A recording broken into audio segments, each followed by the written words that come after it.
प्यारे बच्चों, इस पाठ से पहले हमने चौसर का खेल और द्रौपदी की व्यथा पाठ में पढ़ा कि किस तरह से दुर्योधन और शकुनी के प्रस्ताव पर धृतराष्ट्र ने पांडवों को चौसर के खेल के लिए आमंत्रित किया।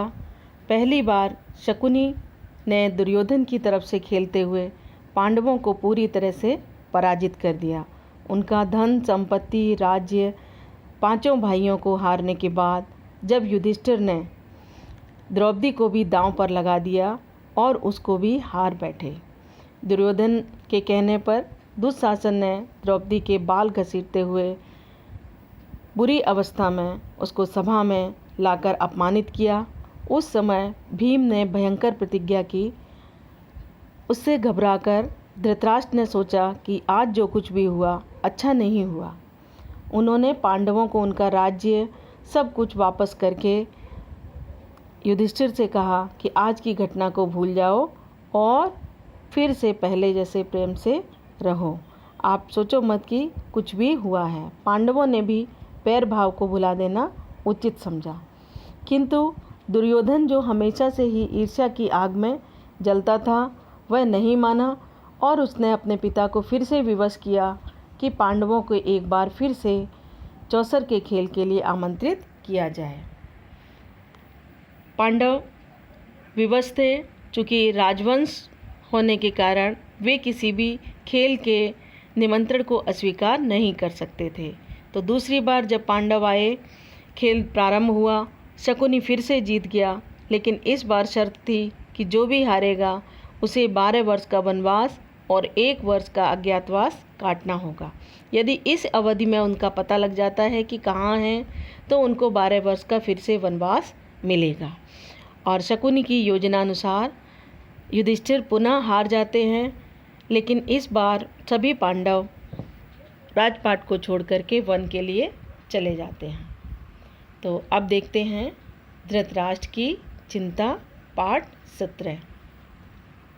जब द्रौपदी को साथ लेकर पांडव वन की ओर जाने लगे थे, तो धृतराष्ट्र ने विदुर को बुला भेजा और पूछा, विदुर, पांडु के बेटे और द्रौपदी कैसे जा रहे हैं? मैं कुछ देख नहीं सकता हूँ, तुम ही बताओ वे कैसे जा रहे हैं। विदुर ने कहा, कुंती पुत्र युधिष्ठिर कपड़े से चेहरा ढककर जा रहे हैं। भीमसेन अपनी दोनों भुजाओं को निहारता, अर्जुन हाथ में कुछ बालू लिए उसे बिखेरता, नकुल और सहदेव सारे शरीर पर धूल रमाए हुए क्रमशः युधिष्ठिर के पीछे पीछे जा रहे हैं।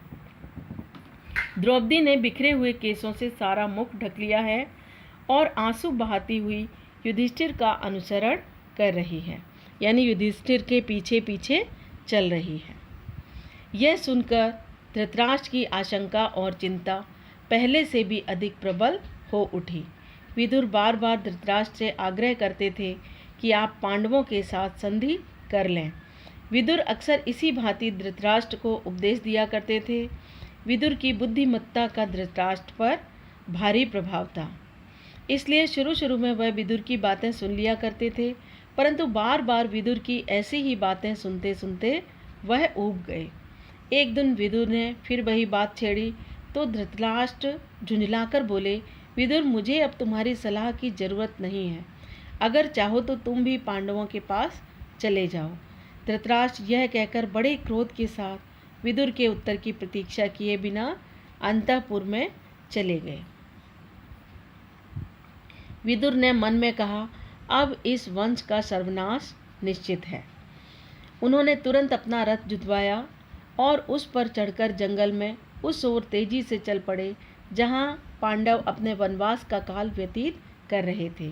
विदुर के इस प्रकार चले जाने पर धृतराष्ट्र और भी चिंतित हो गए। वह सोचने लगे, मैंने यह क्या कर दिया? विदुर को भगाकर मैंने भारी भूल कर दी। यह सोचकर धृतराष्ट्र ने संजय को बुलाया और कहा, संजय, मैंने अपने प्रिय विदुर को बहुत बुरा भला कह दिया था। इससे गुस्सा होकर वह वन में चला गया है। तुम जाकर उसे किसी तरह समझा बुझाकर मेरे पास वापस ले आओ। धृतराष्ट्र की बात मानकर संजय जंगल में पांडवों के आश्रम में जा पहुँचे। संजय ने विदुर से बड़ी नम्रता के साथ कहा, धृतराष्ट्र अपनी भूल पर पछता रहे हैं। यदि आप वापस नहीं लौटेंगे तो वह अपने प्राण छोड़ देंगे। कृपया अभी लौट चलिए। यह बात सुनकर विदुर युधिष्ठिर आदि से विदा लेकर हस्तिनापुर के लिए चल पड़े। हस्तिनापुर पहुंचकर जब धृतराष्ट्र के सामने गए तो धृतराष्ट्र ने उन्हें बड़े प्रेम से गले लगा लिया और गदगद स्वर में बोले, निर्दोष विदुर, मैं उतावली में जो बुरा भला कह बैठा उसका बुरा मत मानना और मुझे क्षमा कर देना।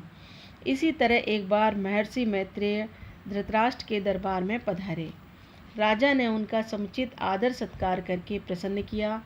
फिर महर्षि से हाथ जोड़कर पूछा, कुरु जंगल के वन में आपने मेरे प्यारे पुत्र वीर पांडवों को तो देखा ही होगा, वे कुशल से तो हैं। महर्षि मैत्रेय ने कहा, राजन, काम्यक वन में संयोग से युधिष्ठिर से मेरी भेंट हो गई थी। वन के दूसरे ऋषि मुनि भी उनसे मिलने उनके आश्रम में आए थे। हस्तिनापुर ने जो कुछ भी हुआ था उसका सारा हाल उन्होंने मुझे बताया था। यही कारण है कि मैं आपके यहाँ आया हूँ। आपके और भीष्म के रहते ऐसा नहीं होना चाहिए था। इस अवसर पर दुर्योधन भी सभा में मौजूद था। मुनि ने उसकी ओर देखकर कहा, राजकुमार, तुम्हारी भलाई के लिए कहता हूँ, सुनो, पांडवों को धोखा देने का विचार छोड़ दो। उनसे वैर मोल ना लो, उनके साथ संधि कर लो, इसी में तुम्हारी भलाई है। ऋषि ने यो मीठी मीठी बातों से दुर्योधन को समझाया, पर जिद्दी व नासमझ दुर्योधन ने उनकी ओर देखा तक नहीं। वह कुछ बोला भी नहीं, बल्कि अपनी जांघ पर हाथ ठोकता और पैर के अंगूठे से जमीन कुरेदता मुस्कुराता हुआ खड़ा रहा।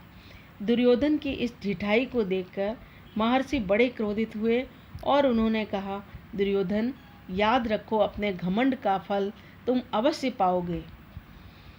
इस बीच हस्तिनापुर में हुई घटनाओं की खबर जब श्री कृष्ण को लगी, उन्हें यह पता चला कि पांचों पांडव द्रौपदी समेत वन में चले गए हैं। खबर पाते ही वह फौरन उस वन को चल पड़े जहां पांडव ठहरे हुए थे। श्री कृष्ण जब पांडवों से भेंट करने के लिए जाने लगे तो उनके साथ कैकेयी, भोज और वृष्टि जाति के नेता चेदीराज, धृष्टकेतु आदि भी गए। इन लोगों के साथ पांडवों का बड़ा स्नेह संबंध था। वे उनको बड़ी श्रद्धा से देखते थे। द्रौपदी श्री कृष्ण से मिली। श्री कृष्ण को देखते ही उसकी आंखों से अविरल अश्रुधारा बह चली। बड़ी मुश्किल से वह बोली, इस तरह अपमानित होने के बाद मेरा जीना ही बेकार है। मेरा कोई नहीं रहा और आप भी मेरे न रहे। यह कहते कहते द्रौपदी की बड़ी बड़ी आंखों से गरम गरम आंसुओं की धारा बहने लगी। वह आगे न बोल सकी। करुण स्वर में विलाप करती हुई द्रौपदी को श्री कृष्ण ने बहुत समझाया और धीरज बंधाया। वह बोले, बहन द्रौपदी, जिन्होंने तुम्हारा अपमान किया है उन सब की लाशें युद्ध के मैदान में खून से लथपथ होकर पड़ेंगी। तुम शोक न करो। मैं वचन देता हूँ कि पांडवों की हर प्रकार सहायता करूँगा। यह भी निश्चय मानो कि तुम साम्राज्ञी के पद को फिर से सुशोभित करोगी। धृष्टद्युम्न ने भी अपनी बहन को सांत्वना दी और समझाते हुए कहा कि श्री कृष्ण की प्रतिज्ञा अवश्य पूरी होगी। इसके बाद श्री कृष्ण पांडवों से विदा हुए। साथ में अर्जुन की पत्नी सुभद्रा और उसके पुत्र अभिमन्यु को भी वे द्वारकापुरी लेते गए। द्रौपदी के पुत्रों को लेकर धृष्टद्युम्न पांचाल देश चला गया।